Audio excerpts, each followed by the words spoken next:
गंगानगर से लुधियाना तक का सफर ऐसा ही था जैसे किसी ने लाहौर से फैसलाबाद जाना हो तो मुल्तान जाए और वहां से फैसलाबाद पहुंचे। अबोहर के बसों के अड्डे पर जैसे ही बस रुकी, मैंने दरवाजे पर नजरें दौड़ाईं। वहां दो सफेद कपड़ों में मलबूस इंडियन इंटेलिजेंस के आदमी हर उतरने वाले को इस तरह घूर घूर कर देख रहे थे जैसे उन्हें यकीन हो कि यही पाकिस्तान का जासूस है। मैंने दुल्ले के कान में सरगोशी की, हम अलग अलग उतरेंगे। वो मेरी बात का कोई जवाब दिए बगैर अगले दरवाजे की तरफ बढ़ गया। बस में खासा रश था जिसकी वजह से हर किसी को उतरने में दुश्वारी पेश आ रही थी। मैंने दुल्ले के उतरने का इंतजार किया। जब वो उतर गया तो मैं भी धक्कम पेल करता पिछले दरवाजे से नीचे उतर गया। नीचे उतरते वक्त मैंने जानबूझकर एक उधेड़ उम्र के सिख को कोहनी मारी थी। उसने मेरे पीछे उतरते ही मुझे फाड़ खाने वाली नजरों से घूरते हुए कहा, अंधा है क्या? मैंने भारतीय रस्म रिवाज के मुताबिक बड़ी आजिजी से कहा, क्षमा करना महाराज जी, और आगे बढ़ गया। मेरे इस अमल से कम मैं उन दोनों शिकारी कुत्तों की नजरों का सामना करने से महफूज हो गया जो चारों तरफ जाल फैलाए शायद मेरे ही मुंतजिर थे। दुल्ले के लिए ये मामूल की बात थी। वो हालात से लापरवाह लारी से कुछ फासले पर बने एक खोखे से बीड़ियां खरीद रहा था। मैं भी उसके नजदीक पहुंचा। उसने मुझसे बात करना तो एक तरफ मेरी तरफ देखना भी गवारा नहीं किया था और अपने आप में मगन रहा। मैं भी उसके रवैये का मतलब बखूबी जान चुका था, इसलिए मैंने भी इससे पहले ही सिगरेट की एक डिबिया खरीद कर वहां से हट जाना ही मुनासिब समझा। वो आहिस्ता आहिस्ता अड्डे से बाहर की तरफ चल दिया। मैं भी कुछ फासले से उसके ताक़ुब में रवाना हो गया। इस अमर पर हम दोनों ही नजर रखे हुए थे कि कोई हम दोनों में से किसी एक का ताक़ुब तो नहीं कर रहा। तकरीबन 2 फरलांग चलने के बाद जब दुल्ले को इस बात का यकीन हो गया कि हम महफूज हैं तो वो एक जगह खड़ा हो गया। उस तरफ लोगों की आमदोरफ्त कम ही थी, फिर भी मैंने खतरा मोल लेना मुनासिब न समझा। मैंने उसके करीब पहुंचकर हाथ जोड़ते हुए कहा, सत श्री अकाल जी। उसने भी जवाब में इस खूबी से वही अमल दोहराया कि मैं उसकी शानदार एक्टिंग पर हैरान रह गया। और लोगों की बात तो छोड़िए, खुद मुझे भी इसका यकीन होने लगा कि हम काफी अरसा बाद पहली मर्तबा मिले हैं। एक दूसरे की खैरियत दरियाफ्त करते हुए बिलाखिर हम एक होटल के करीब पहुंच गए। भारत में उमूमन 2 किस्म के होटल पाए जाते हैं, एक तो उन लोगों के लिए जो वेजिटेरियन यानी सब्जियां खाने वाले हैं और दूसरे उनके जो मीट खाने वाले हैं यानी नॉन वेजिटेरियन। मुसलमानों की गोश्त खोरी चूंकि मशहूर है, इसलिए हम लोग ऐसे होटल में जाने का रिस्क कम ही लिया करते हैं, खा वहाँ हलाल गोश्त ही क्यों ना फरोख्त हो रहा हो। मैंने सरसरी नजरों से जायजा लिया। होटल के बाहर लिखा था प्रेम विष्णु ढाबा। विष्णु वो लोग होते हैं जो अंडा गोश्त वगैरह नहीं खाते और ऐसे मामूली दर्जे के होटल उमूमन ढाबा कहलाते हैं। दुल्ले ने जानबूझकर उस जगह का इंतखाब किया था क्योंकि जहाँ उमूमन गरीब लोग ही खाना खाते हैं और ऐसे ढाबे ज्यादा मुश्तबा भी नहीं होते। प्रेम विष्णु ढाबे के एक कोने में रखी मेज पर बैठकर हमने आलू मटर का ऑर्डर दिया और जैसे ही एक मैले कुचैले कपड़ों वाला होटल का मुलाजिम जंगालू ताम चीनी की प्लेटों में खाना वहां रख कर गया, हम दोनों ही खाने पर टूट पड़े। रात भर के पैदल सफर और थकावट ने बुरा हाल कर दिया था। एक अजनबी मुल्क, अजनबी माहौल, कदम कदम पर गिरफ्तारी और मौत का खतरा। मैं अपनी हद तक तो यही कहूंगा,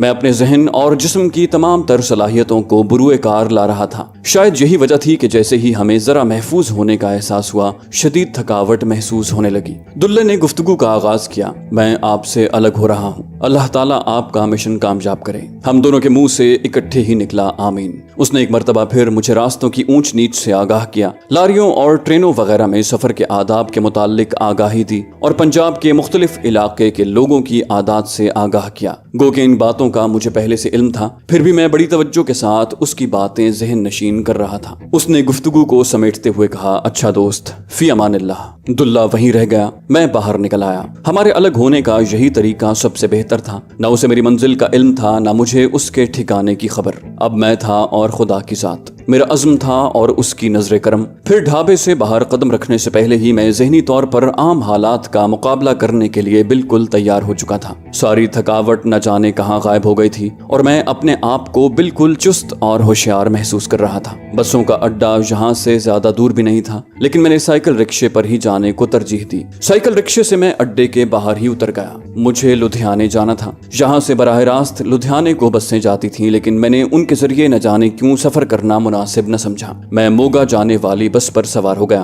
अबोहर से मोगा जाने वाली बसों की कोई चेकिंग नहीं होती थी। मैं 2 सवारियों वाली सीट पर बैठ गया। जानबूझकर मैंने खिड़की वाली सीट खाली छोड़ दी थी। मेरा ख्याल था कि इस तरह वहां बैठने वाली सवारी ज्यादा तवज्जो बाहर के मनाजिर देखने पर सर्फ करेगी और मुझसे गुफ्तगू का मौका उसे कम ही मिलेगा। अभी मैं इस मरहले पर नहीं पहुंचा था कि भारतीय शहरियों से फ्री होकर गुफ्तगू करने लगूं, क्योंकि लाख तरबियत याफ्ता या होशियार चालाक होने के बावजूद मैं एक अजनबी था। एक पाकिस्तानी जासूस जिसने एक भारतीय शहरी का भेस बदल रखा था। दिल ही दिल में मैं दुआ कर रहा था कि खुदाया यहाँ कोई मेरे मतलब की सवारी ही बैठे। मेरी दुआ कबूल हुई और मैंने एक सिख नौजवान को देखा जिसकी उम्र बमुश्किल 17-18 साल थी और शक्ल से ही अक्ल से कोरा दिखाई दे रहा था। वो खिड़की के करीब खाली जगह देखकर वहीं आ बैठा। उसके बैठने के चंद मिनट बाद ही लारी चलती। मैंने खुद ही गुफ्तगू का आगाज किया, कहाँ जाओगे भाई? उसने मेरी बजाय दाएं हाथ वाली सीट पर बैठी लड़की पर नजरें जमाते हुए जवाब दिया, मोगे। मैंने कहा, यार जाना तो मुझे भी वहीं है, मैं पहली मर्तबा जा रहा हूँ, क्या तुम वहीं के रहने वाले हो? वो बोला, हाँ। उसने अभी तक मेरी तरफ देखने की जहमत गवारा नहीं की थी। फिर न जाने कैसे उसे इस बात का एहसास हो गया कि औरत का खावत उसके साथ न सिर्फ मौजूद है बल्कि टिकटिकी बांधे उसकी तरफ खा जाने वाली नजरों से देख भी रहा है। अब वो मेरी तरफ मुतवज्जे हुआ, कहाँ जाएंगे आप? मैंने कहा, रीगल सिनेमा।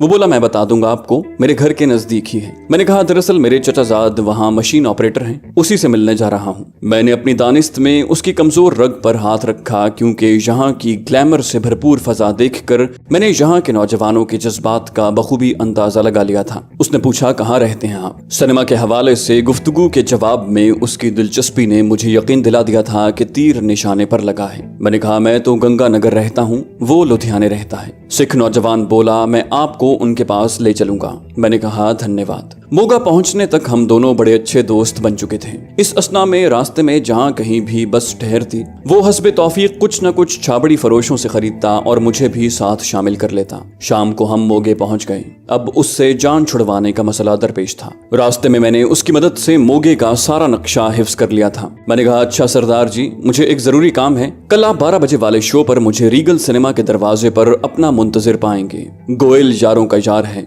एक दफा तुम्हारा तारुफ करवा दूंगा, सारी जिंदगी तुम्हें मोगे में सिनेमा की टिकट नहीं खरीदनी पड़ेगी। इतना कहकर मैंने उसे सोचने का मौका ही न दिया और सत श्री अकाल कहकर फुर्ती से लारी अड्डे की भीड़ में गायब हो गया। अब मेरा जिस्म शिद्दत से आराम का तकाजा कर रहा था। मुसलसल सफर ने थका डाला था और आंखों में जलन के साथ साथ सर दर्द ने भी बुरा हाल कर दिया था। इस सूरत में सफर जारी रखना खामखा बुखार की मुसीबत को दावत देना था। मैंने जैसे तैसे अड्डे से बाहर बनी रेलवे लाइन उबूर की। अब मैं मोगा के मेन बाजार में दाखिल हो रहा था। यहीं एक मामूली से होटल को मैंने अपनी शब बसरी के लिए मुंतखब किया। शाम के करीबन 6-7 बजे मैं करतार होटल में दाखिल हुआ। इस होटल का मालिक एक रिटायर्ड डीएसपी था और मुझे बाद में इल्म हुआ कि वो पुलिस का खास अड्डा भी था। मोगा एक कस्बा नुमा छोटा सा शहर है। इसके अलावा यहाँ 1-2 होटल ही थे, लेकिन ये भी अजीब बात थी कि मैं सबसे पहले पहुंचा ही उस होटल में था। होटल के नीचे एक हॉल कमरा था जिसके ऊपर 3-4 कमरे बने हुए थे जिनकी छतें साथ के दूसरे मकानों से मिली हुई थी, बिल्कुल वैसे ही जैसे लाहौर के अंदरून शहर मकानात होते हैं। हॉल कमरे के एक कोने में शोकेस के पीछे कुर्सी पर बैठे एक खशखशी दाढ़ी वाले सिख ने मुझसे पूछा, कहाँ से आए हैं महाराज? उसका चेहरा शोकेस पर रखे मिठाई के थालों के पीछे छुपा हुआ था। शोकेस जिससे वो काउंटर का काम भी ले रहा था, उसके एक कोने में उर्दू अखबार हिंद समाचार रखा हुआ था। मशरकी पंजाब में उधेड़ उम्र के ज्यादातर सिख उर्दू अखबारात ही पढ़ते हैं, इसलिए उस वक्त मेरे जहन में कोई शक पैदा न हुआ और यही मेरी गलती थी जिसका खमियाजा मुझे बाद में भुगतना पड़ा। मैंने रटा रटाया एड्रेस रजिस्टर पर लिखवा दिया, जालंधर से आली मोहल्ला मकान नंबर 34। उसने 2-4 सवालात पूछने के बाद बिलाखिर रजिस्टर मेरे सामने रख दिया, यहाँ अपने दस्तखत करें। मैंने कहा, मैं तो अनपढ़ हूँ जी। वो बोला, ठीक है, अंगूठा लगा दो। भाई क्या करें, कारोबार ही ऐसा है, कार्रवाई मुकम्मल ना हो तो पुलिस तंग करती है। उसने स्टैंप पैड खोलकर मेरे सामने रख दिया। मैंने अंगूठा लगाकर ज़ाब्ते की कार्रवाई मुकम्मल की। उसने एक अजीबो गरीब वज़ाक़ता के मुलाजिम को आवाज देते हुए हुक्म दिया, ओए मटोले, जा सरदार जी को ऊपर। कमरा क्या था कुछ न पूछिए, उसे तो कमरा कहना ही कमरे की तौहीन थी। और तो सारी बातें, एक तरफ दरवाजा हार्ड बोर्ड का था जिसमें कम से कम 10 सुराख किए गए थे। ये होटल ज्यादातर गलत मकासद के लिए इस्तेमाल होता था और दरवाजों में सुराख करके मुलाजिमीन को सहूलत बहम पहुंचाई गई थी। मैं होटल के वाहिद गुस्ल खाने में जा घुसा, नहा कर फारिग हुआ तो चाय के साथ कुछ बिस्किट वगैरह खाए, 2 एस्पिरिन की गोलियां जहर मार की और गहरी नींद सो गया। सुबह मेरी आंख फजर के वक्त करीबी गुरुद्वारे से आने वाली आवाजों से खुली। हवाइज जरूरिया से फरागत के बाद मैंने दिल ही दिल में खुदा को याद किया। सच है, ऐसी गैर यकीनी हालात में खुदा की जात ही मेरा वाहिद सहारा थी। मेरे कमरे के साथ बाकी 3-4 कमरे एक कतार की सूरत में बने हुए थे और उनके सामने एक तरफ ऊपर छत पर जाने का रास्ता था, जबकि दूसरे कोने पर एक कमरे में होटल के मुलाजिमीन जमीन पर लेटे रहते थे। नीचे हॉल में जाकर मैं नाश्ते का ऑर्डर देकर ऊपर आ गया और जैसे ही मैं कमरे में दाखिल हुआ अचानक ठिठक कर रह गया। मेरे बिस्तर पर ताज़ा अखबार उर्दू जबान का हिंद समाचार रखा हुआ था। ارد گرد کوئی موجود نہ تھا۔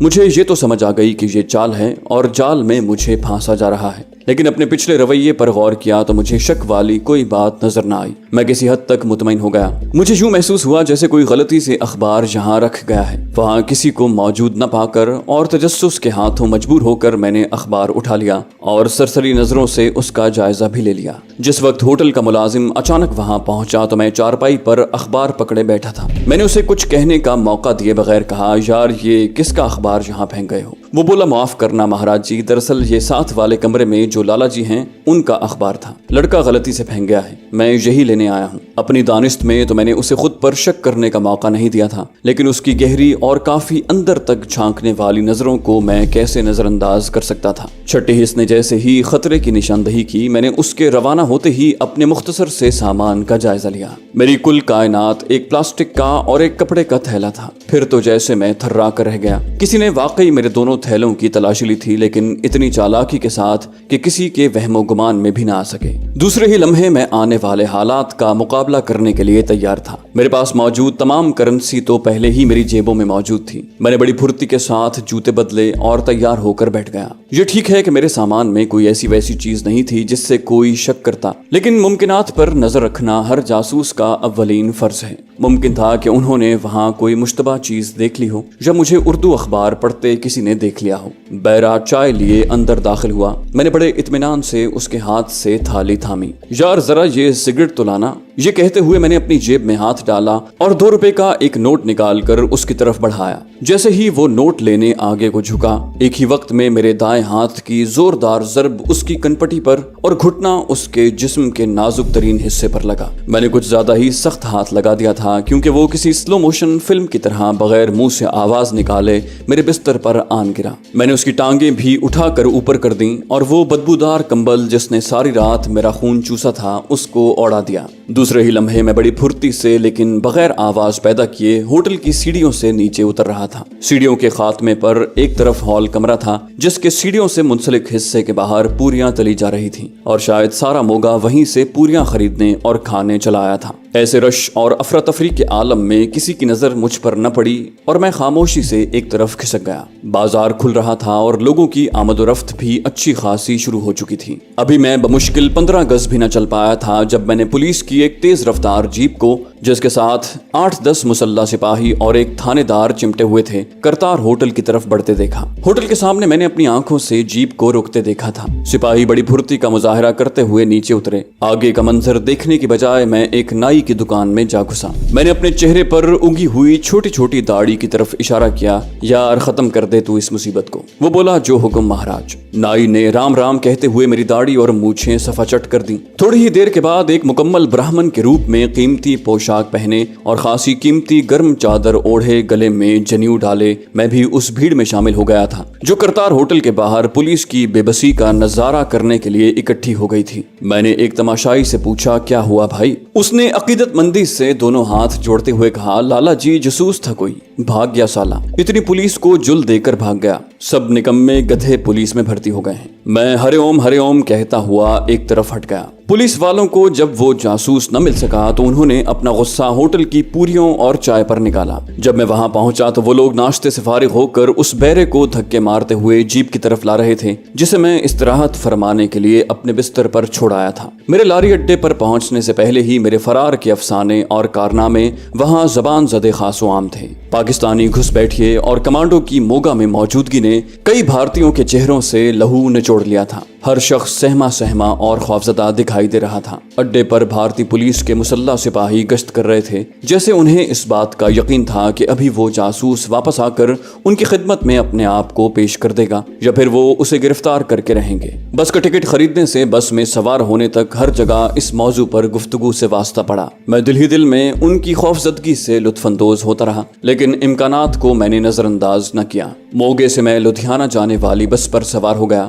لدھیانے تک اسی ایک بات کا تذکرہ ہوتا رہا۔ میں بھی بڑے جوش و خروش کے ساتھ اس میں حصہ لیتا رہا۔ شام کے وقت بس لدھیانہ پہنچی۔ میں لاری اڈے جانے کی بجائے، جو کہ ماڈل ٹاؤن کے نزدیک بنا ہوا ہے، کچھ پیچھے ہی ٹیلی گراف آفس کے نزدیک بس سے اتر گیا۔ یہاں سے لدھیانہ شہر تک کا فاصلہ میں نے جان بوجھ کر پیدل ہی طے کیا تھا۔ रेलवे के पुल से गुजरते हुए मैंने इर्द गिर्द शहर का नजारा कर लिया और रास्ते में मुख्तलिफ लोगों से इर्द गिर्द के इलाकों के नाम भी पूछता जा रहा था जो बाद में मेरे काम आ सकते थे और जिनके मुताल्लिक मालूमात हासिल करना जरूरी था। वो रात मैंने होटल की बजाय किसी और जगह बसर करने का फैसला किया और वो जगह थी एक आश्रम। आश्रम में मामूली पैसे देकर आपको रात भर के क़याम के लिए एक चारपाई मिल जाती है। अगर मुतल्लिका पंडित जो कि यहाँ का इंचार्ज है उसको आपने राम कर लिया तो भले दमे आखिरी तक यहाँ क़याम कीजिए। लुधियाना शहर के इस आश्रम में दाखिल होते ही मेरा वास्ता सबसे पहले पुजारी जी के एक चमचे से पड़ा। मैंने हाथ जोड़ते हुए कहा, राम राम जी। उसने जवाब और सवाल एक साथ दागा, राम राम,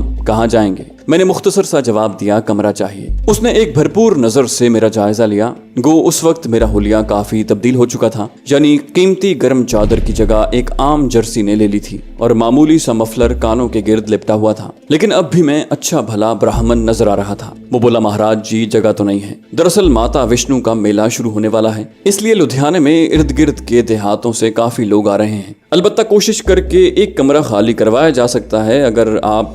मैंने उसका अधूरा फिक्रा मुकम्मल कर दिया, तुम फिक्र न करो, मैं पुजारी की खिदमत कर दूंगा। मैं तो खुद ही चाहता हूँ कि वो मुझसे कुछ तलब करें। ऐसे एक तरह से तहफ़्फ़ुज़ का एहसास रहता था और सामान के अलावा उस शख्स का भी खास ख्याल रखा जाता था। एक दीवार में बनी हुई मुख्तलिफ अलमारियों में से एक में सामान रख कर, जो एक कपड़े के थैले और उसमें ज़रूरियात ज़िंदगी की कुछ चीज़ों पर मुश्तमिल था, मैंने ताला लगा दिया और बाहर निकल आया। रात तक मैंने जी भर के आवारागर्दी की। मैं चाहता था कि जिस शहर में क़याम कर रहा हूँ उसके गली मोहल्लों से, उसके मकीनों से, इमारात से और वहाँ मौजूद तफरीही मकामात से आगाही हासिल कर लूँ। मोगे से एक पाकिस्तानी जासूस का फरार कोई मामूली बात नहीं थी। रायकोट, मुल्लापुर, जिगराऊं और लुधियाने तक के तमाम होटलों पर सीआईडी ने कड़ी नजर रखी हुई थी, इसलिए वो रात होटल में बसर करने से मैंने परहेज किया। रात को एक मकामी सिनेमा में फिल्म देखते हुए एक मुसीबत ने आन घेरा। जिस कतार में खड़ा होकर मैं टिकट खरीद रहा था वहाँ शराब के नशे में धुत एक सिख नौजवान आ धमका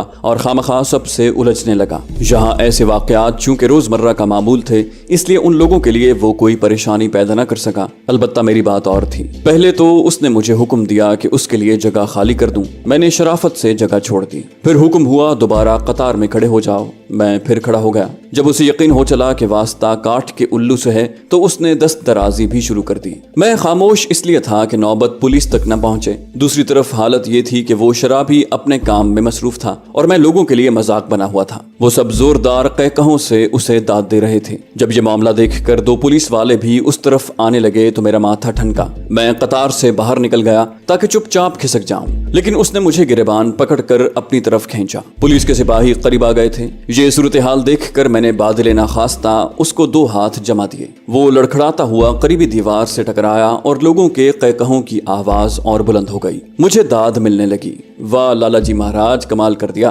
क्योंकि किसी हिंदू के हाथों किसी सिख का लुधियाना में पिट जाना यकीनन मौजज़ा ही था। सिपाही भी वहां आधम के, क्या बात है, क्या हुआ? वो 5-10 रुपए का चांस क्यों छोड़ते? उनमें से एक ने तो उस शराबी सिख को बाजू से पकड़ लिया, चलो थाने, जबकि दूसरे ने मेरा बाजू थाम लिया। मैंने वहां मुजाहमत करना मुनासिब न समझा, क्योंकि इतने भरे मजमे से भागने का मौका कम ही मिलता। मैं चुपचाप उनके साथ सिनेमा से बाहर की तरफ चल दिया। हम लोग सिनेमा से अब कोई 15-20 गज दूर एक सड़क पर आ गए थे जिससे मुल्हिका आबादी नजर आ रही थी। इस असना में दूसरे सिपाही ने उस सिख से अपनी दिहाड़ी खरी कर ली थी, जबकि मेरे वाला कुछ ज्यादा ही नेक दिखाई दे रहा था। मैंने 10 का एक नोट उसे थमाते हुए कहा, छोड़िए महाराज जी, हम कोई लड़ने झगड़ने वाले लोग नहीं हैं। ये तो खामखा मुझसे लड़ाई मोल ले रहा था। उसने मुझे आंखें दिखाते हुए कहा, ओए रिश्वत देता है ब्राह्मण की औलाद, थोड़ी देर बाद हम थाने में होंगे। बेहतर यही है कि यहाँ ही मामला साफ कर लिया जाए। मैं सोचने लगा, यहाँ आमदोरफ्त न होने के बराबर है और उसके अलावा करीब गली मोहल्लों में भी गायब हुआ जा सकता था।